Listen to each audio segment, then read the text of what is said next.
The Harrington estate had been in the family for over 2 centuries, its sprawling lawns and white stone columns a monument to old money.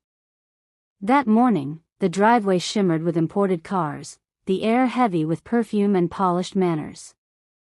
It was Margaret Harrington's annual garden tea gala, the most anticipated social event of the year among the city's elite. The garden was a painting of perfection, manicured hedges shaped like swans, a canopy of cream silk draped over tables set with fine bone china, crystal pitchers of lemonade catching the light. The guests were a sea of pearls, silk gloves, and diamonds that winked under the sunlight. The theme this year was a celebration of elegance. But elegance, as the day would reveal, was a fragile mask. Not all invitations had gone to the rich. Margaret had, reluctantly, sent one to Elena Morris, an old acquaintance from her school days. Elena wasn't from the same world anymore. She had married young, been widowed early, and worked as a seamstress to raise her teenage son Daniel. When Elena stepped through the iron gates, wearing a neatly mended floral dress and holding Daniel's hand, the chatter in the garden dipped for half a second, just enough for her to feel it. The quick glances, the subtle scanning of her clothes, the slight stiffening of smiles. Elena, Margaret greeted with a tone sugared with false warmth. How quaint to see you here. And this must be Daniel. Daniel, tall for his 14 years, extended his hand politely. Thank you for inviting us, ma'am. For the first hour, the tea flowed, pastries were passed, and polite laughter filled the air. Elena kept mostly to the edge of the crowd, chatting with Daniel and admiring the garden's roses. Then came the moment that would shift everything. Margaret's prized Harrington heirloom tea set, imported from England in 1894, passed down through generations, was on display at the center table. Each cup and saucer had a thin rim of real gold and a delicate blue rose pattern hand-painted across the porcelain. Guests whispered about its value, some saying it was worth more than a car. As Daniel reached for a scone, someone bumped into him, a well-dressed man carrying a tray. The tray tilted, and in that instant, a teacup from the heirloom set slid to the ground. It shattered. Gasps rose like a wave. Every head turned. The man who had bumped him stepped back silently, blending into the crowd, leaving Daniel standing alone beside the shards. Margaret's voice rang sharp and clear. Daniel, what have you done? Elena stepped forward instantly. It wasn't his fault, Margaret. Someone. But Margaret's eyes had already hardened. Do you know how valuable this is? Margaret's voice carried across the garden. That set is irreplaceable. It was an accident, Elena said firmly. And it wasn't even. Accidents, Margaret interrupted, happen when people don't know how to handle fine things. I should have known better than to place such responsibility within everyone's reach. The words were sugar-coated in politeness but stung like barbed wire. Guests shifted uncomfortably, but no one spoke up. Then came the next blow. I'm sorry, Elena, but we will have to inspect your bag before you leave. We can't be too careful.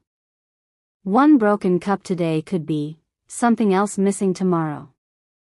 The implication landed heavy in the air. Elena's chest tightened.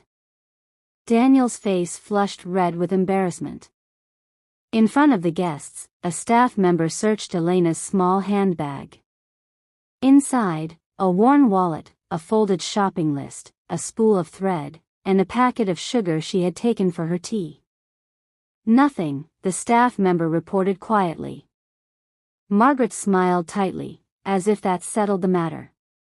But the damage had been done, the eyes that lingered too long, the whispers just soft enough to pretend they weren't heard, the quiet shaking of heads.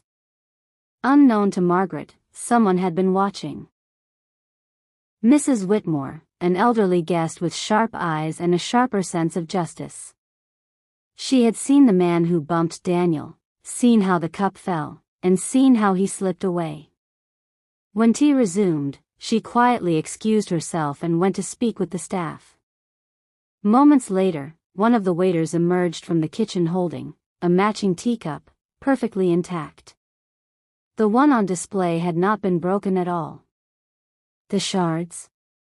A different cup entirely, planted from the kitchen. The truth began to ripple through the guests like an underground current. Mrs. Whitmore returned to the center of the garden, her voice louder than Margaret's had been earlier. "I believe we owe young Daniel and his mother an apology," she said, every syllable crisp. "The teacup that was broken was not part of your heirloom set at all. One of your own guests staged this little spectacle." Gasps again, but this time tinged with outrage toward the hostess. Margaret froze, color draining from her face. "That's absurd." "It's the truth," Mrs. Whitmore cut in, her cane tapping the ground for emphasis.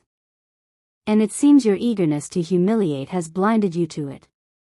All eyes turned to Elena.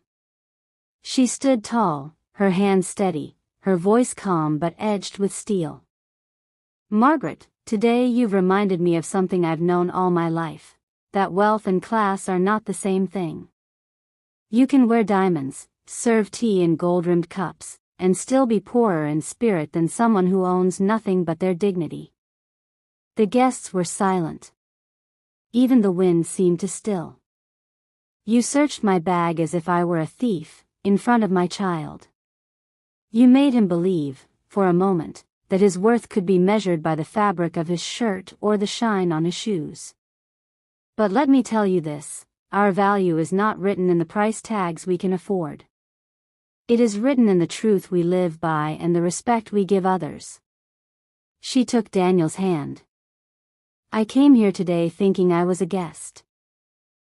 Now I know I was an exhibit, an example of what you believe you are above. But know this, I walk away richer than anyone here, because I leave with my integrity, and you," she looked directly at Margaret, "are left with a teacup and a very empty table." Elena and Daniel walked out through the grand gates, heads high, the murmurs of the guests trailing behind them like a shifting tide. Some guests avoided Margaret for the rest of the day, others left early, suddenly aware of the brittle ugliness beneath the polished silver. That night, in her quiet apartment, Elena served tea to Daniel in their two mismatched mugs. He smiled for the first time since the party. "Do you think they'll remember what you said, Mama?" he asked. Elena sipped her tea slowly. "I don't know," she said. "But I know you will. And that's enough." And in the Harrington estate, under the dim chandelier light, Margaret stared at her flawless heirloom tea set, but for the first time, it looked unbearably cheap.